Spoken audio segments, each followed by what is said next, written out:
Hello everyone, आज मैं आपके लिए एक्सप्लेन करूंगी मोमेंट बट फॉरएवर का एपिसोड नंबर 11। तो जैसा कि लास्ट एपिसोड में हमने देखा था कि हान डिवाइन हैंड हासिल करने के लिए यांडो सिटी में तबाही मचा रही थी, मगर इमॉर्टल्स ने उसी वक्त स्काई रीचिंग टावर को एक्टिवेट कर दिया, जिसके चलते वो शांग युआनज़ांग को लेकर हेवन में पहुंच पाई। वहाँ पर उसने हान की पावर्स को मैनिपुलेट करते हुए डिवाइन हैंड को युआनज़ांग से अलग कर दिया, मगर हान को किसी भी कीमत पर वो डिवाइन हैंड चाहिए था, इसलिए उसने अपने इविल फॉर्मेशन की मदद से डिवाइन हैंड की पावर्स का मिसयूज करते हुए तीनों रेल्म्स पर कैटास्ट्रोफी करना शुरू कर दी। अब आगे तो ओपनिंग सीन में हम देखते हैं कि इवल शैडोज यांडो सिटी के सभी मॉर्टल्स को खत्म करने की कोशिश कर रही थी।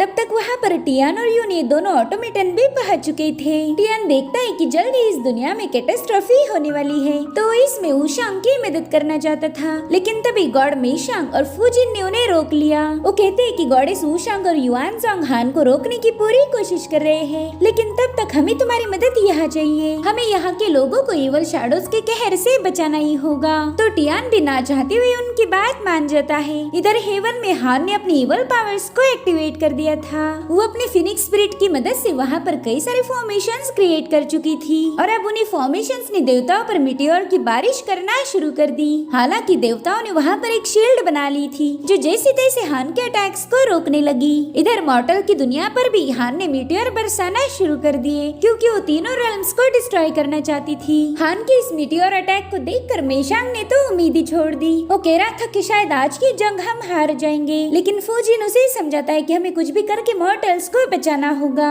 चलो जल्दी से फॉर्मेशन फॉर्म करना शुरू कर दो, हम अपने फॉर्मेशंस की मदद से सिटी को चारों ओर से प्रोटेक्ट कर सकते हैं। तो अब उन दोनों ने जल्दी से जाकर फॉर्मेशन को एक्टिवेट कर दिया। उन्हें देखकर बाकी के इमॉर्टल्स भी उनके साथ जुड़ जाते हैं। ये सभी लोग मिलकर वहाँ पर एक बहुत बड़ा फॉर्मेशन क्रिएट कर रहे थे, जिसमें वॉर्गोस क्लैन के लोगों ने भी पार्टिसिपेट किया। और अब फाइनली इन सभी की पावर्स को मिलाकर वहाँ पर एक बहुत बड़ी शील्ड क्रिएट कर दी गई, जो कि हान के मीटियोर अटैक को रोक रही थी।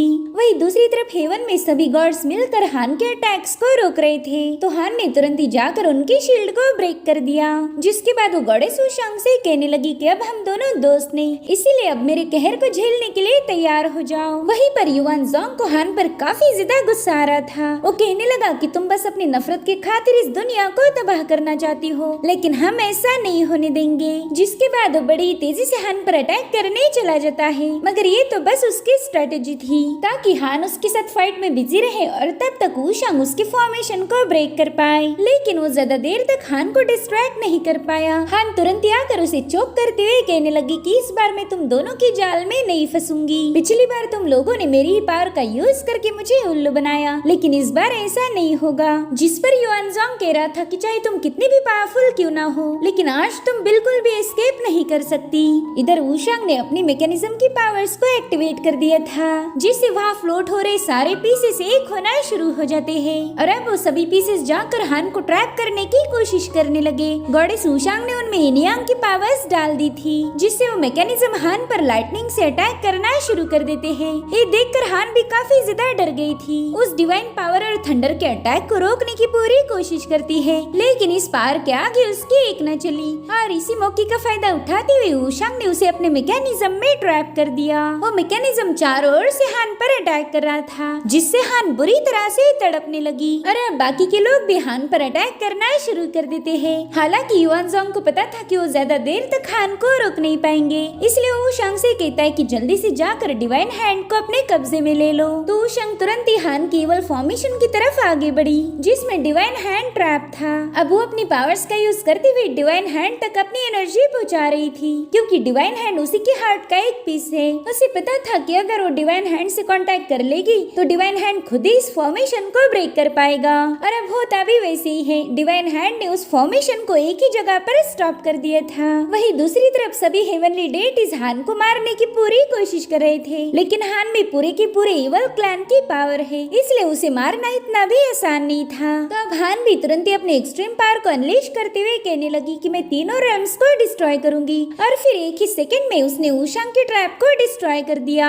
उसके डिमोनिक ब्लो से सभी हेवनली डेटीज घायल हो चुके थे, जो देखकर ऊशांग काफी ज्यादा डर जाती है। इधर हान ने आजाद होते ही सबसे पहला ऊशांग पर हमला कर दिया, मगर युवानजोंग ऐसा नहीं होने देता। उसने बीच में जाकर तुरंत ही अपने फॉक्स स्पिरिट्स को समन कर लिया। हम देख पाते हैं कि वहाँ पर कई सारे फॉक्स स्पिरिट आ चुके हैं जो कि हान की पावर का मुकाबला कर रहे थे, मगर हान की इवल पावर के सामने वो ज्यादा देर टिक नहीं पा रहे थे। हालांकि युवानजोंग ने अभी भी हार नहीं मानी थी। वो अपनी सारी पावर का यूज करते हुए हान के अटैक को रोक रहा था, मगर युवानजोंग की पावर ज्यादा देर तक हान की पावर को काउंटर नहीं कर पाई, जिसके चलते वो बुरी तरह से घायल हो गया था। और इसी मौके का फायदा उठाते हुए हान ने उस पर एक जबरदस्त हमला कर दिया, जिसमें युवानजोंग बुरी तरह से घायल होकर बेहोश हो जाता है। और अब हान का अगला टारगेट थी ऊशांग। उसने तुरंत ही अपनी इवल पावर का यूज करते हुए ऊशांग को भी इंजर्ड कर दिया, जिससे ऊशांग की डिवाइन पावर गायब हो चुकी थी, जिसके चलते इवल फॉर्मेशन दोबारा से एक्टिवेट हो जाता है। इधर हान काफी ज्यादा खुश हो जाती है। वो कहती ऊशांग, तुम्हारे जैसे कमजोर लोग कभी मुझे रोक नहीं सकते।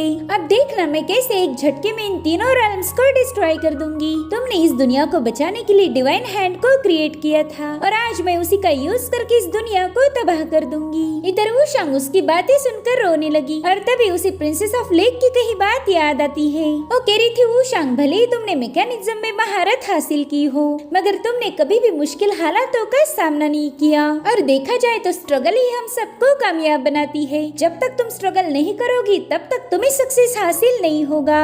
और इसी मोमेंट पर ऊशांग अपनी लाइफ का एक सबसे बड़ा डिसीजन लेती है। वो कहने लगी कि हान, तुम डिवाइन हैंड का यूज करके इस दुनिया पर कैटास्ट्रोफी बरसाना चाहती हो, लेकिन अगर डिवाइन हैंड ही नहीं रहा तो तुम इस दुनिया का कुछ भी बिगाड़ नहीं सकती। मैं जानती हूँ कि डिवाइन हैंड को डिस्ट्रॉय करने की वजह से मैं भी मारी जाऊंगी, लेकिन इस दुनिया के लिए इतनी कुर्बानी तो मैं दे ही सकती हूँ। और अब वो अपनी स्पिरिचुअल बर्ड को समन करते हुए कहने लगी कि डिवाइन हैंड मेरे हार्ट के पीस से बना हुआ था। अगर मैं खुद को ही डिस्ट्रॉय कर दूं तो डिवाइन हैंड भी एग्जिस्ट नहीं करेगा। जिसके बाद वो सीधे जाकर हान को पीछे से पकड़ लेती है। वो हान से कह रही थी कि हम दोनों भी एक साथ ही हेवन में असेंड हुए थे, तब से लेकर आज तक हम दोनों साथ हैं, तो क्यों ना अब भी तुम मेरा साथ निभाओ। मैं तो बस इस दुनिया में शांति कायम करना चाहती हूँ, और अगर उसके लिए मुझे अपने दिल को भी कुर्बान करना पड़े तो कोई बात नहीं। और अब ऊशांग ने अपने स्पिरिचुअल परिंदे के जरिए सीधे जाकर डिवाइन हैंड के दिल पर अटैक कर दिया, जिससे वो क्रिस्टल एक ही पल में डिस्ट्रॉय हो गया। और अब अगले सीन में हम हान को देखते हैं, जो कि अपने गॉडेस वाले फॉर्म में आ चुकी थी। वेल, इसका सीधा मतलब ये है कि ऊशांग ने उसे खत्म कर दिया और यहाँ पर बस हान की सोल है।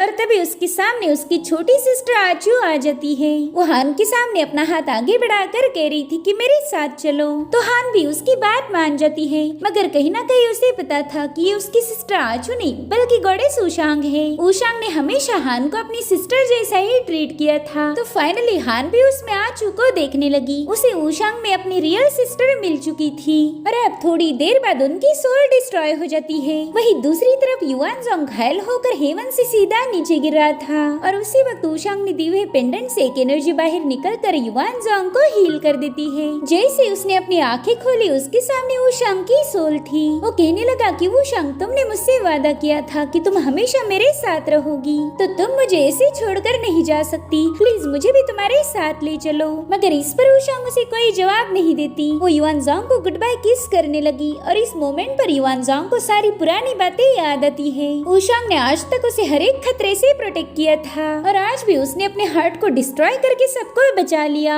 अब थोड़ी देर में ऊशांग की सोल भी डिस्ट्रॉय हो गई थी। वो कहने लगी कि युवानजोंग, मैं तुम्हें छोड़कर कहीं नहीं जा रही। मेरे हार्ट के सारे फ्रेगमेंट तुम्हारे इस पेंडेंट में है, इसलिए हमेशा इसे प्रोटेक्ट करना। मैंने तुमसे कहा था कि मेरा दिल तुम्हारे पास है, और आज के बाद वो हमेशा तुम्हारे ही साथ रहेगा। वहीं दूसरी तरफ मॉर्टल वर्ल्ड में मुसलसल ब्लास्ट होने लगे, जिसके चलते इवल शैडोज पूरी तरह से डिस्ट्रॉय हो गई, और अब वहाँ का माहौल एकदम से नॉर्मल हो गया था। साथ ही स्काई रीचिंग टावर भी अपनी पुरानी पोजीशन में आने लगा। इतना ही नहीं, वॉर्गोस क्लैन के लोग भी शॉर्ट टर्म ट्रिबुलेशन के शाप से मुक्त हो गए। ये देखकर वो सभी लोग समझ जाते कि आखिरकार युवानजोंग और गॉडेस ऊशांग ने कर दिखाया। वो तुरंत ही नील करते हुए गॉडेस ऊशांग का शुक्रिया अदा कर रहे थे, मगर थोड़ी देर में इन लोगों को रियलाइज हुआ कि इस कैटास्ट्रॉफी को रोकने के लिए गॉडेस ऊशांग ने अपनी जान दे दी है। और अब सीन शिफ्ट होकर हमें सीधा 600 सालों बाद की कहानी दिखाई गई, जहाँ पर सिटी के लोग अभी भी ऊशांग की तारीफ करते हैं। उन्होंने जनरेशन बाय जनरेशन सबको बताया कि कैसे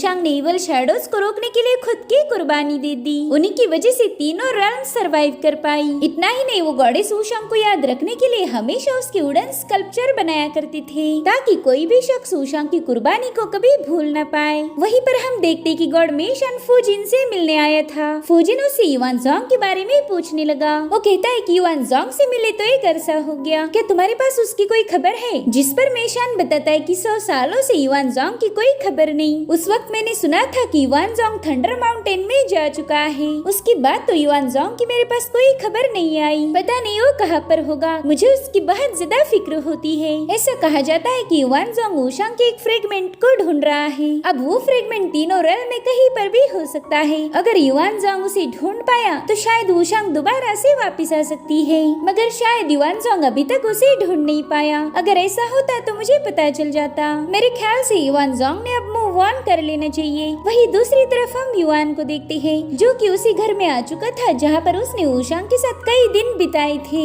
उस जगह को देखकर काफी ज्यादा इमोशनल हो जाता है। उसकी सारी पुरानी यादें ताजा हो गई थी। अब ये लोग उस घर में एंटर करते हैं। टियान उस घर की हालत देखकर कहने लगा कि बाप रे, इसकी हालत तो बहुत ही ज्यादा बेकार हो गई। अब हमें कड़ी मेहनत करके इसे दोबारा से पहले जैसा बनाना होगा। इधर युआनज़ोंग घर की खस्ता हालत देखकर उसे पुरानी बातें याद आने लगी। उसने वूशांग के साथ मिलकर इसे रहने लायक बनाया था, लेकिन इस बार वो अकेला था। वो दिन रात बस यही सोचता कि उसे वूशांग का हार्ट का फ्रेगमेंट कहाँ मिलेगा। उसने तीनों realms छान मारी थी, मगर वूशांग के फ्रेगमेंट का पता नहीं चला। इसीलिए वो फाइनली उसी घर में वापस आया। वो कहता है कि अब मैं यही तुम्हारा इंतजार करूंगा, चाहे तुम्हें वापस आने में कितने भी साल क्यों न लग जाए, मैं कभी तुम पर गिव अप नहीं करूंगा। अब ऐसे इंतजार में कई साल बीत गए, मगर वूशांग वापस नहीं आती। उसी वक्त युआनज़ोंग उस क्रेन परिंदे के पास भी चला गया, जो कि अभी भी अपने दोस्त के वापस लौटने का इंतजार कर रही थी। साथ ही युआनज़ोंग को ये भी डर था कि कहीं वूशांग वापस आने के बाद उसे भूल न जाए, मगर अंजाम चाहे जो भी हो, वो जिंदगी भर उसका वेट करेगा।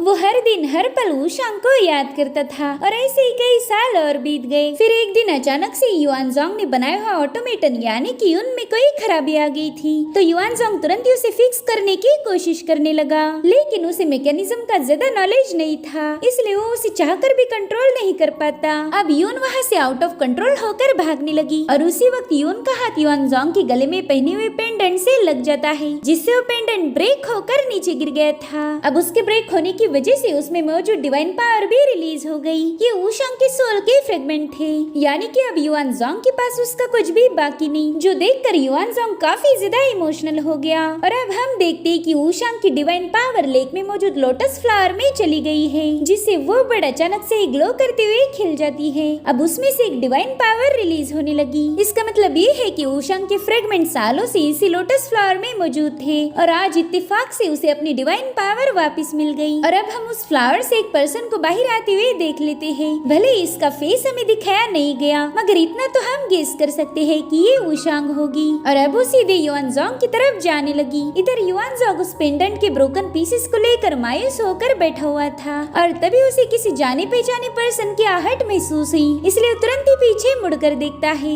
उसके चेहरे पर अचानक से एक स्माइल आ गई, साथ ही वो इमोशनल होकर रोने लगा, क्योंकि आज उसका इंतजार इतने सालों के बाद खत्म हो गया। और इसी हैप्पी एंडिंग के साथ इस सीरीज का सीजन 1 यहीं पर एंड हो जाता है। Thank you so much for watching. Bye bye, take care.